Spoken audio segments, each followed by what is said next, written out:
Senators are poised to continue debating late into the night before they vote on billions in aid dollars for Ukraine's military, the Israeli war effort, and Taiwan. But wrapped up in that package, the future of TikTok in the U.S., something more than 150 million Americans who use the app are paying close attention to.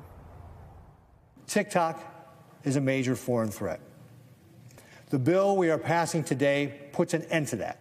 Tonight, the Senate debating the future of TikTok, ahead of a vote that could effectively ban the wildly popular app in the U.S. Foreign adversaries use technology for social and political control. Many Americans, particularly young Americans, are rightfully skeptical. At the end of the day, they've not seen what Congress has seen. They've not been in the classified briefings that Congress has held. While TikTokers just outside make an urgent plea at the Capitol. Every bit of my livelihood is tethered to TikTok. Our elected officials are on TikTok.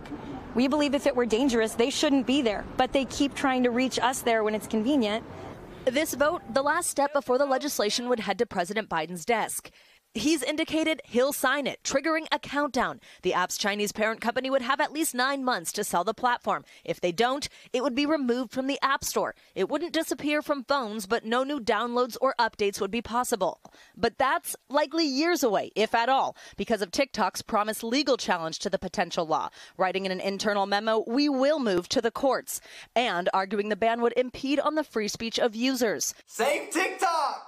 But some senators say TikTok's ownership by Chinese parent company ByteDance raises serious security and data concerns. Through this process, have you learned anything about Americans' data on TikTok that does really concern you? Anything concrete?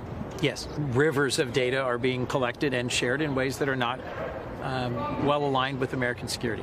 TikTok, the closest it's been to time running out. Savannah Sellers, NBC News, Washington. Thanks for watching. Stay updated about breaking news and top stories on the NBC News app or follow us on social media.